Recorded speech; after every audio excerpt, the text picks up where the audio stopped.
So my name is Sam Bartlett, and I'm a higher research scientist at the National Physical Laboratory. And within NPL, I work within the gas metrology team, which sit underneath our energy and environment strategy sector. And so we focus on developing metrological systems for anything related to gas measurement and gas composition. So thank you, everyone. Thank you for attending. As mentioned, I'm a research scientist at NPL.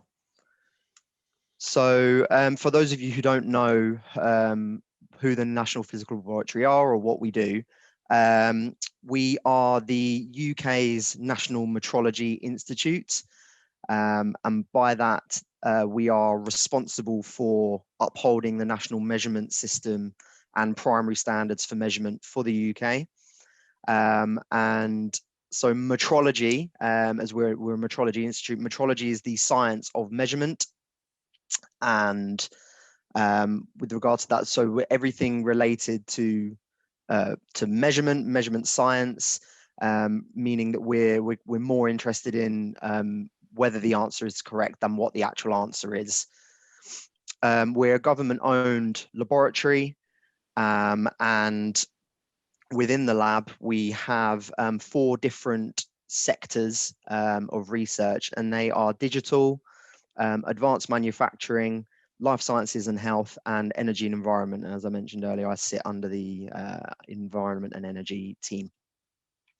So the primary focus of our science is to provide confidence to allow decisions to be made, to support different areas such as trade, innovation, and the societal ambitions of the UK.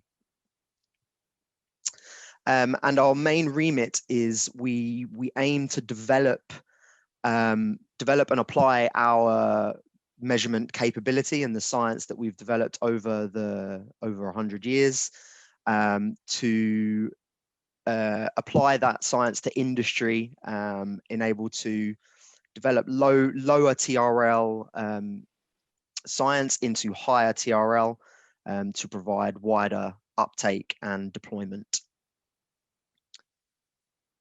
And so we're based in Southwest London in Teddington. And we have really well equipped laboratories that I haven't seen as much of over the last year as I would have liked. And yeah, we have currently about 1,000 scientists under the lab with 200 visiting researchers worldwide.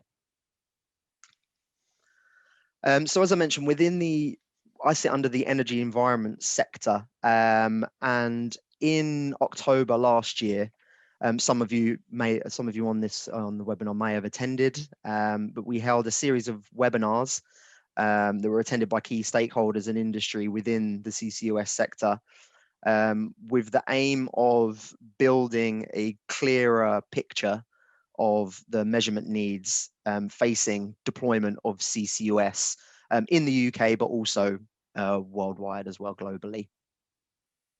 And they were very successful. They were very well attended, and there were a lot of good talks by key industries and key organisations within the CCUS sector. And so yeah, it was a really enjoyable series of webinars. And so the information gathered from that exercise allowed us to build or develop this diagram, which highlights the key measurement needs across the CCUS value chain.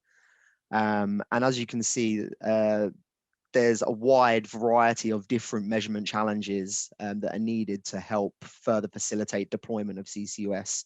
And these include things that I'm familiar within my group, so such gas quality and gas composition measurement challenges, things like flow metering, materials testing, leak detection, developing things like equations of state for various stages of the CCUS value chain, and that's obviously directly correlated further with or linked with gas composition, and then certain things like modeling and computation.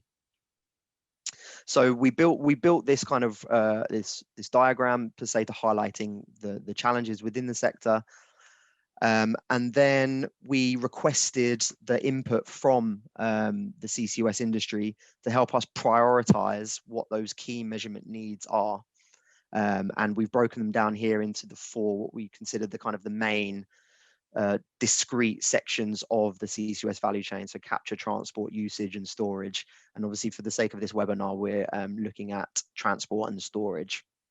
So we've allowed us to highlight what the main high priority challenges are. And then this then allows us as a lab to formulate our research strategy appropriately to ensure that the funding that we receive from government is utilized in the best way to provide the most impact to the CCS industry to help further that deployment. So as I mentioned in my introduction, I work within the gas metrology team. So as I'm a scientist within that area, I've provided kind of the next few slides are just kind of giving you an example from my area as to how this strategy then trickles down into the discrete science teams themselves. So looking exclusively at gas quality and gas composition, these are kind of what we've highlighted as the key challenges related to gas quality for CCUS.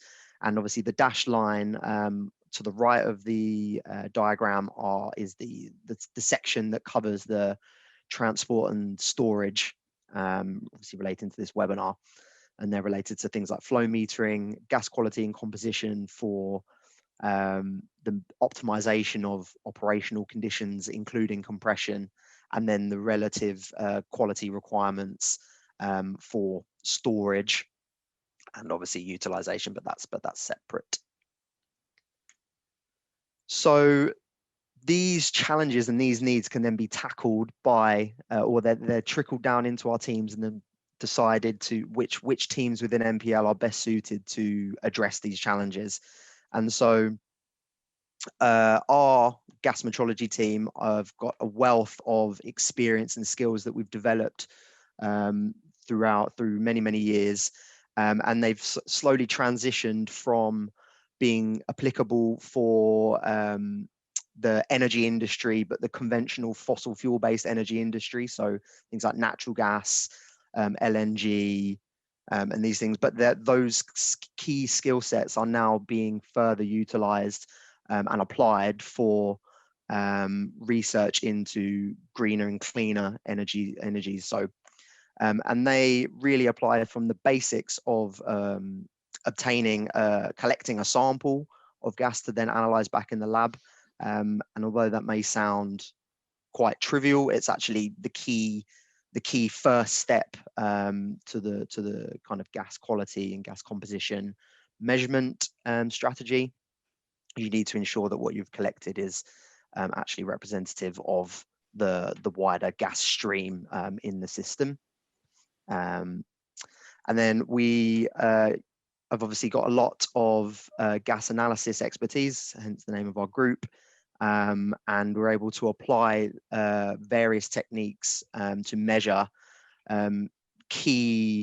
anything from bulk composition of a gas stream to trace level impurities down to the parts per billion, even parts per trillion level in a bulk gas, and working with gases such as CO2 that are kind of unconventional and can be in liquid or gas form adds an extra layer of challenge to that.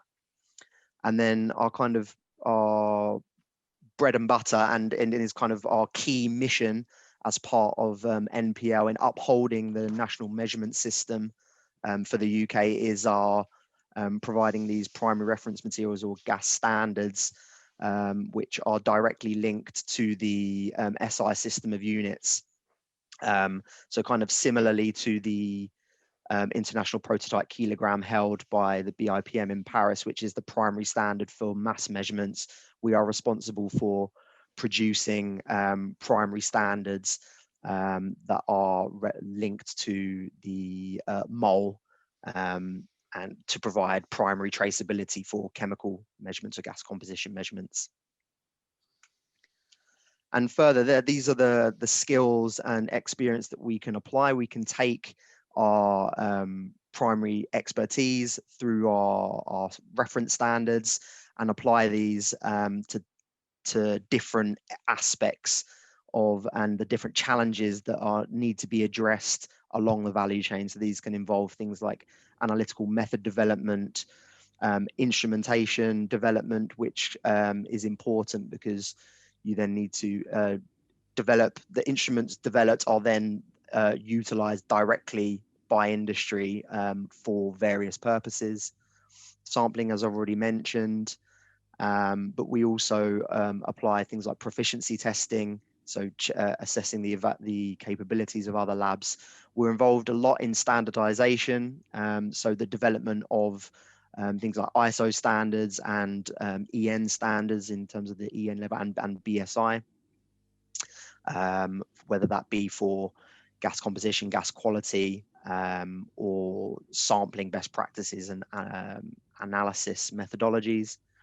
But then we're also available to utilize all of this wealth and experience directly to help industry with overcome challenges and develop solutions for wider deployment of their technology to help facilitate an overall cleaner energy system.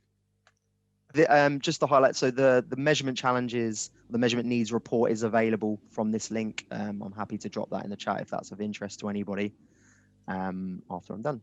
And that's it. Thank you for your time. Thank you, Sam. You're welcome. Next online is Gary Edwards from the Environment Agency. Gary, would you like to introduce yourself? I will. I'm just sharing my screen. There we go. Can you see that okay? Is that all right? Yeah, that's fine. Great. Thank you. Okay, so hello everyone, and thank you, Caris, for the invite and your help to get here today. My name is Gary Edwards. I'm a senior advisor on the oil and gas team within the Environment and Business Directorate at the Environment Agency. And I've been working on onshore oil and gas since 2014. My background is as a geoscientist and hydrogeologist, doing a lot of work in the mining sector.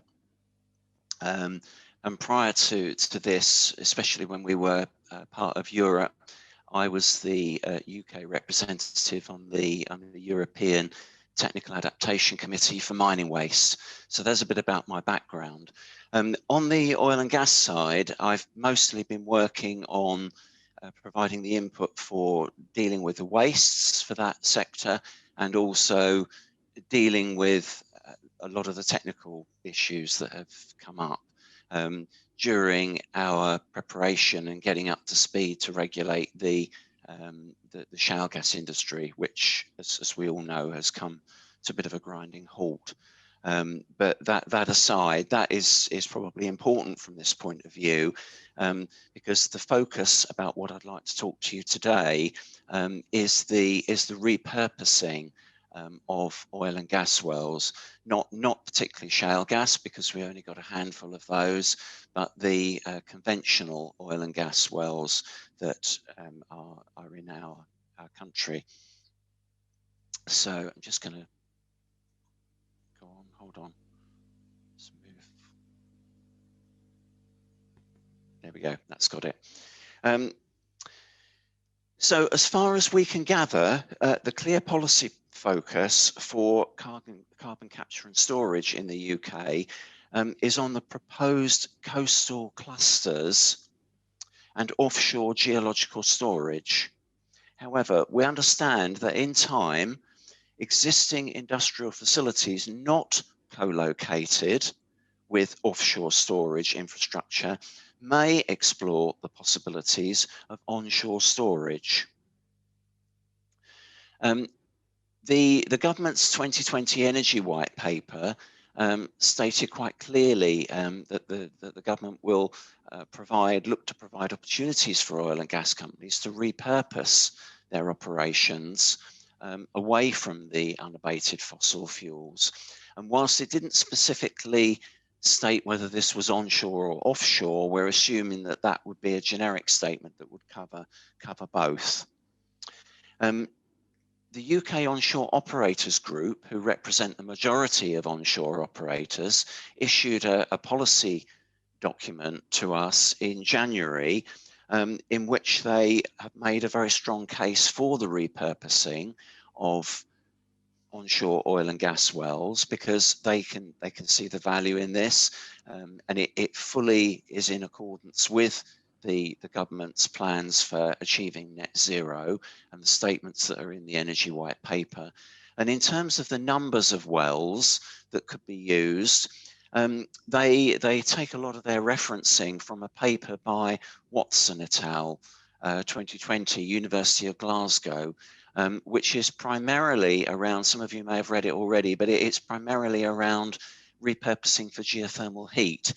But they do talk a little bit about other uses, and they don't rule out the possibility of carbon injection and storage.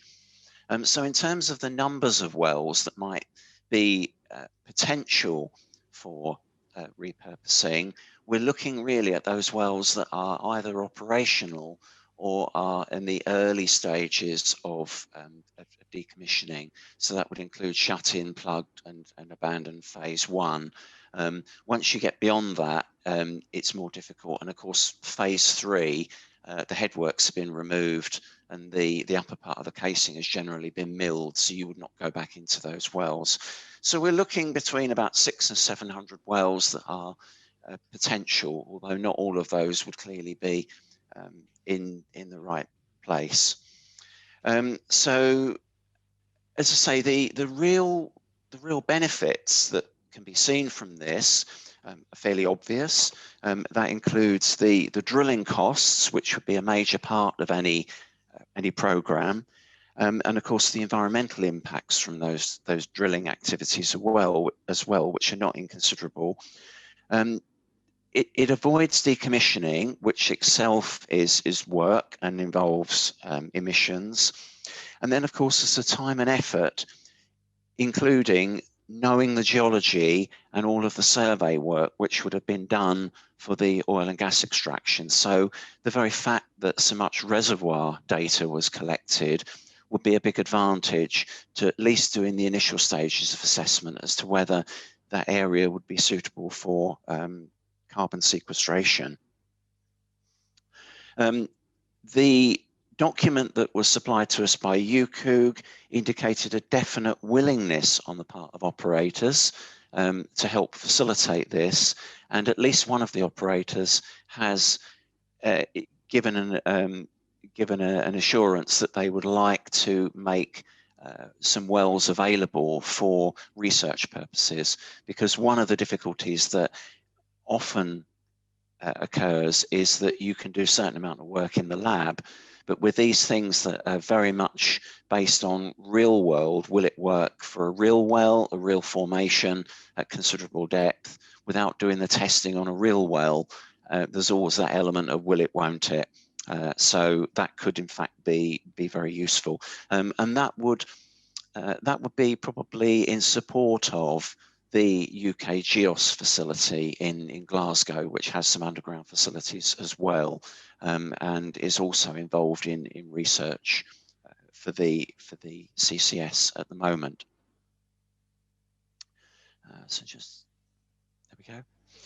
So this is just I'm not trying to list all of the regulations, but that's just a bit of a flavour of some of the current legislation that applies to the sector at the moment. Environment Agency England is an evidence-led risk-based regulator, and this means that we take a yes-if approach. So it means that yes, we're happy to provide the necessary permits and for people to go ahead doing these activities, provided that, one, they correctly characterise all of the risks that are associated with the activity. Two, they've reduced the environmental risks to an appropriate level by incorporating the correct mitigating measures. And three, that there is adequate monitoring that will be undertaken to show that the mitigations are working and that people and the environment have been protected.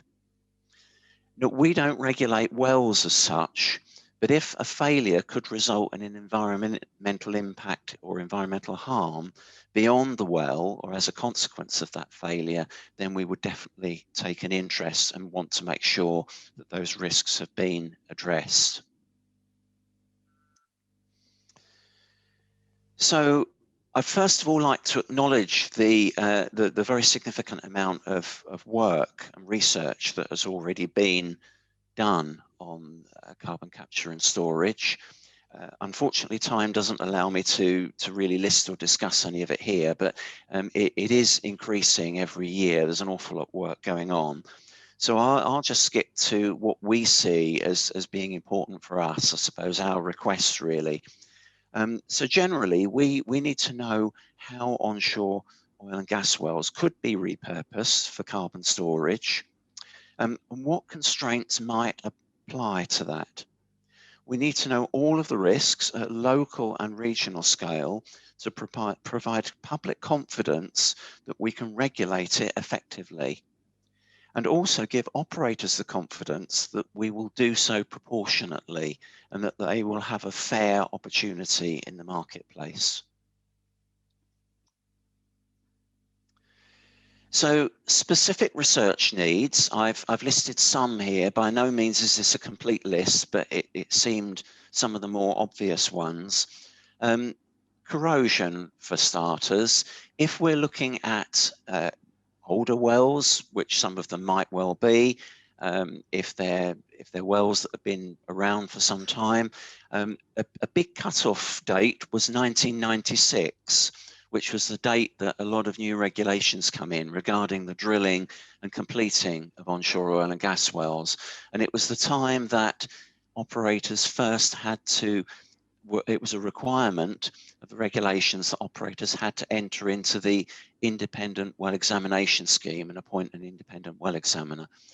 So the actual standard of drilling and completions did improve considerably from 1996 onwards.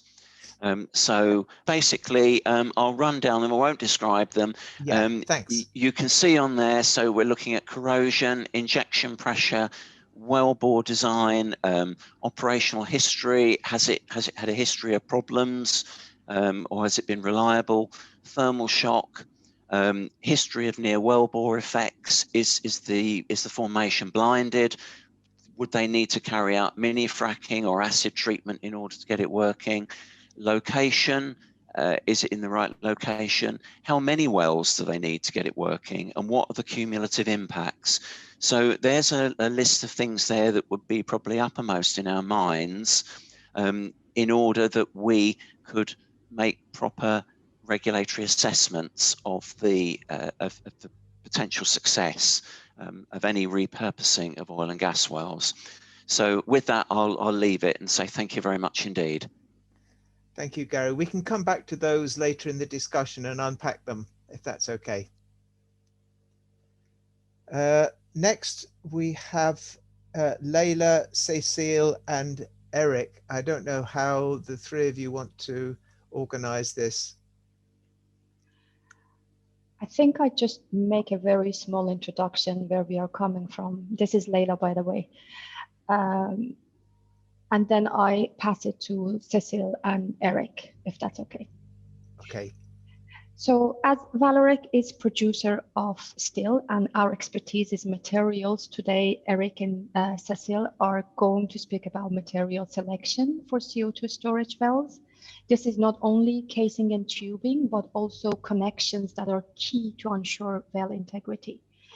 And we know that energy transition infrastructure, including CCUS, will be material intensive, and it is very important that we choose materials that have long life cycle and don't need frequent replacement.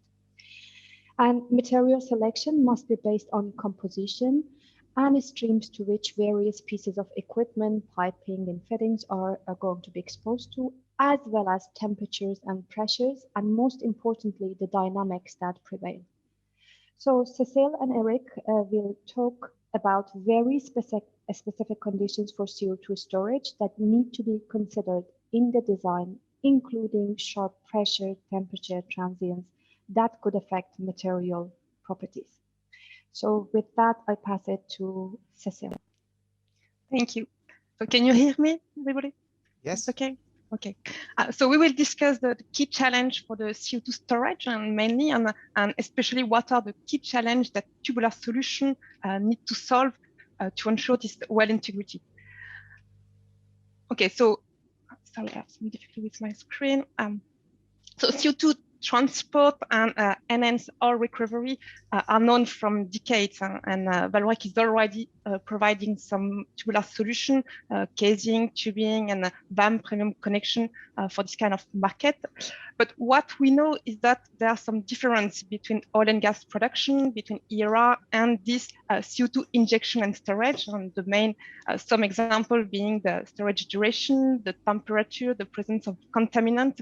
So this means that we need to adapt our existing solution used for oil and gas industry to this specific CO2 injection and storage. And this is what we will discuss. So if we want to make provide good solution for long-term storage, so we need to understand what's happened from the beginning, and it starts with the CO2 capture process. So there are different process to capture CO2, post-combustion, pre-combustion, oxy-combustion, or we can also have some CO2 coming from the natural well, and they all lead to different kind of contaminants, oxygen, SOx, NOx being the most important, and all different level of contaminant. And this will be key after for the material selection. So then during the transport, so the CO2 is transported in dense phase. And when we inject the CO2, we inject the CO2 in dense phase with the contaminant. So at this stage, if we inject the CO2 in a dry CO2, then there is no major corrosion issue at this stage. However, we may have some drop in temperature in case we have some depressurization. So we need to consider material with good toughness at low temperature, and we need also to have good sealability from the connection, even in case of a rapid temperature drop. So these are the very important properties. Then during the storage, so the CO2 with the contaminant will mix in contact with the brine. So we have to consider the corrosion at this stage. We are speaking of long storage, so we need to ensure also good sealability during a long time, and we need to ensure that there is no pressure loss in the annulus, so we need to monitor what's happened in the annulus. So clearly for the material, the key challenge for this storage is the low temperature and the presence of impurity. And we will discuss just after, so how to make proper material selection in this environment and how to qualify connection in this environment. So let's start with the material selection. To give some more detail on the CO2 injection step. So first we inject the CO2 in dense phase, as I mentioned just before, and at this stage, if the CO2 is dry, there is no important corrosion issue at this stage. The risk of corrosion will occur during the shutting. So either a short shutting or long shutting, we will have the mix of the CO2 with the formation water. We will have some wet CO2. It can go up to the packer, and here we need to consider the corrosion risk. When we will re-inject the CO2 in the dense phase, so we will clean the water from the wall, and there is no that much corrosion issue at this stage. So the first risk that needs to be considered is what's happened on the bottom hole, and especially when we will have the mix of the CO2 stream with the brine, that can result in a localized corrosion, in uniform corrosion, and also in SCC, so stress corrosion cracking, because the impurity that are present in the CO2 stream will partition in the water phase, and the water will dissolve and saturate the CO2 phase. And for sure, the corrosion risk will strongly depend on the amount of the impurity that will be present in the CO2 stream. Then on the top of the well, so if we have some hydrogen sulfide in the CO2 stream, due to the condensed water and the low temperature, we may face some sulfide stress cracking, some SSC risk. So this is something that is well known in the oil and gas industry, and that we usually assess through NASTM 0177, because it is a very important property, as it can lead to very fast failure on the tubes material, as you can see on the pictures. So this is the second thing to be addressed. And the last one related to material is any issue related to low temperature, because we need to have material with good toughness, and this is important property to keep in mind. So basically, if we want to make a good material selection, good recommendation, we need to consider different data. The first one is what is the stream CO2 stream composition, especially what are the contaminants that we have in the CO2 stream. We need to know what is the bottom hole temperatures and the bottom hole pressure, also important. And we need to know, have some information of the formation water composition, especially the chloride content, the presence of bicarbonate, because this can have a strong influence on the pH. And then the first question is, do we have some water? So water either coming from the formation, so the saline aquifer, for instance, or the water coming from the CO2 stream. If there is no water at all, so there is no that much corrosion issue, and then we can use some carbon steel material above or below the backer. In case there are some water, then we need to consider the level of trim, and especially when we are below the backer. If we have no impurities, so meaning only CO2, wet CO2, or CO2 and water, then usually 13 or super 13 metal can be used, and the choice will depend on the temperature, the chloride, and the pH. If we have some hydrogen sulfide, and especially lots of hydrogen sulfide, we know that 13 or super 13 chromium material have limited performance in this environment. So we need to shift a little bit the material selection to more alloyed steel, and can be duplex, super duplex, or even austenitic material if there are lots of hydrogen sulfide. But for those both cases, so without impurity or only hydrogen sulfide, I will say we have strong experience right now from the oil and gas industry, lots of lab tests, lots of field record, and we know how to make good material selection and good material recommendation in this kind of environment. Where there is today a knowledge gap is when we have more impurities, so meaning when we have some oxygen, some SOx, NOx, so it would change a little bit the corrosion performance. We know that we will have to use mainly high resistance alloy and serum material, duplex, super duplex, or even above. But clearly, this is the place where there is today a knowledge gap that need to be solved. So the material selection rules, as well as the test protocol, need to be adapted for this CO2 storage. And just to finalize, I would like to illustrate how the impurity can have a strong influence on the corrosion. So we did some tests in an environment, so with 50 grams per liter of sodium chloride, 80 degrees C, and 150 bars total pressure with different gas mixtures. So either only CO2 and hydrogen sulfide, or CO2, SOx, NOx, and also oxygen. And we evaluate so the localized corrosion and the uniform corrosions as a corrosion rate for specimens that were fully merged and specimens that were in the gas phase, to illustrate what's happened on the bottom hole. And what you see on the graph, so if you look at the 13 chrome material, we had some not that much corrosion in presence only of CO2, some localized corrosion, some pittings when we had some adds of corrosion, uniform corrosion, and high corrosion rate when we had the other contaminants such as the oxygen, SOx, and NOx. And I would say we had a similar trend on the sample in a wet environment. And for the super duplex material, there were nothing in CO2 environment or even in a CO2 and hydrogen sulfide environment. But we had for some specimens, when we had lots of impurity, some localized corrosion, even on the super duplex. So clearly, the material selection will have to be adapted to this level of contaminant.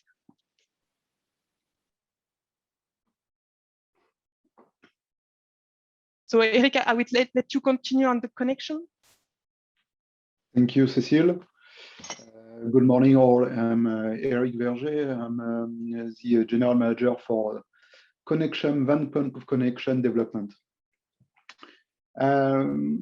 So in the continuation of what Cécile just explained, connection and the so-called premium connection have a great influence with regard to qualification of solution in the field of CCUS application. especially just to let you know that finally some of the applications we are speaking about here are even close, but sometimes quite different to what we knew from the beginning for OCTG application. And especially we rapidly identified that some of the CCUS loads are so specific that it could lead to quick depressurization and generating numerous thermal cycle, and also sometimes, depending if we have a blowout, some thermal shock with a very quick and rapid loss of temperature. What is the impact of this on connection is that there is a lot of monolithism. Monolithism is what? Is just the true mechanical link we have between connection and between, because of this thermal shock, you may have some differential expansion between the connection, within the connection between the male part and the female part, that could lead to a radial separation between the two components. Just to illustrate, you see on the bottom right of the page an illustration of what is a connection, where you have two pins on the pipe made up into an assembly part named the coupling, and the monolithism is what makes the radial link between the pin and the box, the male part and the female part, that leads to the structural resistance of the product. Because of this thermal shock, we may jeopardize this. As a consequences, we developed since several months new methodologies to assess what could be the influence of those conditions into the product performances. As an illustration, you have two graphics on the top right of the slide, where you see the consequence of this shock of temperature, so this differential expansion ratio between pin and a box, and the, let's say, ellipse in black is a standard product performances, but because of the CCUS application, because of this thermal shock, we have to reduce slightly in the four direction, tension, compression, internal pressure, and external pressure, the global envelope of resistance for this product. But still, this is wide enough and large enough with regard to the average CCUS loads application. Keep in mind that finally still the envelope we are providing is 4 times greater than the standard CCUS loads for the time being, for what we know for the time being. In the following slide, I will focus a little bit more about specific evaluation we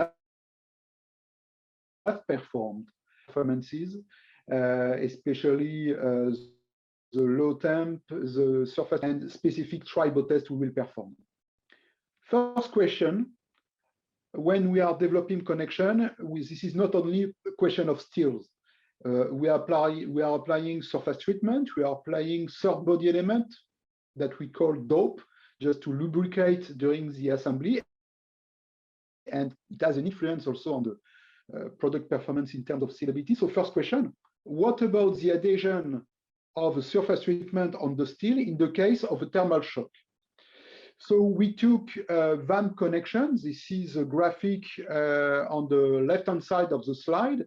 We took connection on which we have applied copper plating, because the product we have dedicated the preliminary analysis was on 13 chromium or super 13 chromium material, some material Cécile as illustrated in the slides before. The first test was, let's say, sorry to call that, but a quick and dirty test. We just put some connection and we dropped them into a very low temperature fluid just to check how the product. As a conclusion, the thermal shock has no influence on the surface treatment on the connection.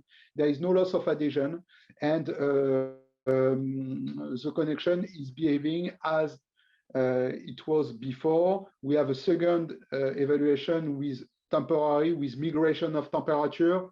The conclusion is the same. The VAM copper plating we are applying on product is behaving absolutely perfectly. We have no loss of adhesion. Slide after, please, Cécile. The other question was about the capacity of our lubricants to not be influenced by this loss of temperature, because we have slight movement between the two components because of the cycle. We may have this relative movement that could create fretting. Fretting is damaging the seal robustness and the sealability of the product. So we are developing currently a test at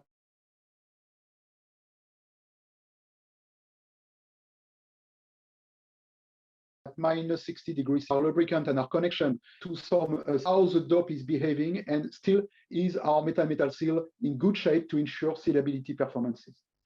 Last slide. No, next slide, sorry, Cécile. And just to say that finally, a very interesting subject, but finally there is no standard for the time being evaluating connection in terms of CCUS application, everything from cradle. So we have developed and we have agreement from two major companies in developing a new protocol assessing connection performances. You have just here an illustration. In the middle, you have a picture of explaining you what is a test. This is a sample we put into a big test range benchmark just to assess connection behavior. We're speaking about tons of loads and thousands of PSI of pressure. And we have developed a protocol that is capturing finally the several steps of CCUS application: installation, injection, relaxation of pressure, cycling loads, thermal shock in case of blowout. But still, we, VAM, develop a protocol to assess extremely aggressive on the connection. And the preliminary evaluation of our products shows that our products are suitable for CCUS application. Next to come in the coming months with scale 1 testing, but so far so good in terms of VAM product application for CCUS protocol. Next slide, please, Cécile.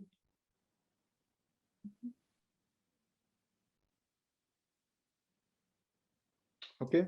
Can we just summarize this one, please, Eric? Yes, no, I will not go through all those cells. Just to say that we have an aggressive timeline, and we'll start official qualification test by the end of the year. And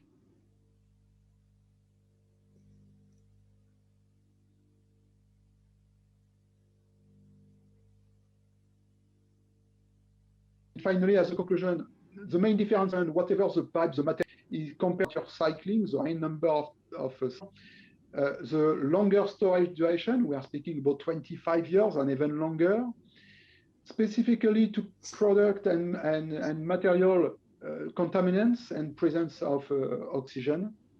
And finally, we have to take care on both material and connection in selecting product to mitigate all those. We need to develop new equipment, new protocols, new installations. So it will take time, but we are committed to do it as quick as possible and by the end of the year, hopefully. And new test protocol is currently developed at Vallourec, already approved by two majors, and we should be ready soon to qualify our product according to those new protocols. And this is the last slide of the presentation. Thank you, Eric. I've got a short presentation. The Carbon Capture and Storage Association's Technology Working Group were invited to send in what they perceived as their R&D needs for transport and storage. And I've got a short presentation which has got those. So, okay, let's go to the first slide. Thank you. In terms of transportation and storage, the current UK clustered project, we're all at different phases of the development.